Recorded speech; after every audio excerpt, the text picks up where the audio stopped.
Thank you, Madam Chair.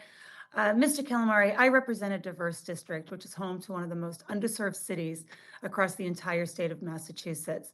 The city of Lawrence is a minority-majority city with a poverty rate of 21%. On a per capita basis, the city suffered greater numbers of COVID-19 infections than any other city or town in Massachusetts. Now, this has already stretched the city's limited resources and adversely impacted the hardworking families there. So it's almost unthinkable that now the very same families who suffered the most throughout the pandemic are those who are once again disproportionately impacted, this time by the baby formula shortage. For Bay Staters, Abbott's Similac baby formula is the exclusive brand for WIC.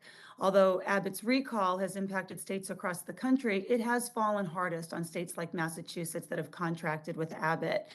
So on May 17th, I, along with my colleagues from the Massachusetts delegation, we sent you a letter. We haven't received the response yet, so I'd like to follow up on some of the questions now. I was pleased to hear, obviously, that Abbott entered into a consent decree agreement with the FDA, committing to fully correct all 5 of the deficient observations from the January through March 2022 FDA inspection, and to develop plans to reduce and control the risk of bacterial contamination in its products. But it also never should have got to this point if you, in fact, had proper safety protocols in place that were reinforced with a culture of surfacing problems, as my colleagues, Congresswoman Rice and Schreier, have pointed out. Mr. Calamari, Abbott has publicly stated that the company could restart the Sturgis plant within the 2 weeks of FDA approval. Your testimony walks through several specific improvements and states that Abbott is, quote, installing non-porous, easily cleanable sanitary floors, and, quote, confirming process consistency by validating the dry out test method and verifying the dry out procedures. It seems like these are things that should have already been in place well before the recall was necessary. So why is Abbott only taking these steps now? And how can we feel certain that there aren't other systemic problems at the Sturgis plant being left unaddressed? Representative, thank you for the question. Sturgis is a facility that has been inspected annually for a decade, and it had many, many years of no observations. It's a plant that's been feeding families for decades. In 2019 and 2021, we did find and identify areas where we needed to improve. Those observations were identified and we took immediate action.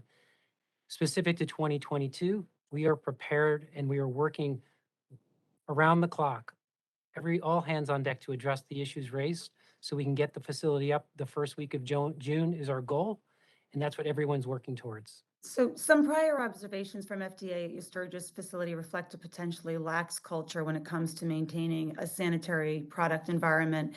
You mentioned protocols where employees are encouraged to flag safety lapses. Prior to the whistleblower, how many times have employees registered complaints with safety internally to managers in the company?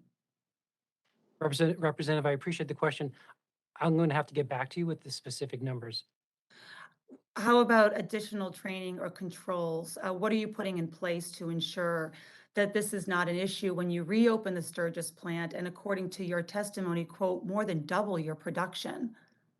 So we will continue to investigate all reports and make sure we have a zero tolerance policy for retaliation or misconduct.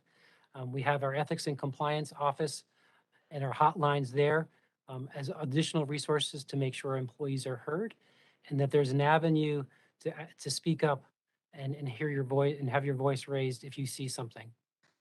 Well, hopefully those employees that speak up will be rewarded. The fastest way for you to turn around your culture, I think, is to show folks that you are so committed to surfacing problems that you will reward employees who actually bring those problems to your attention so that you can get working on fixing them.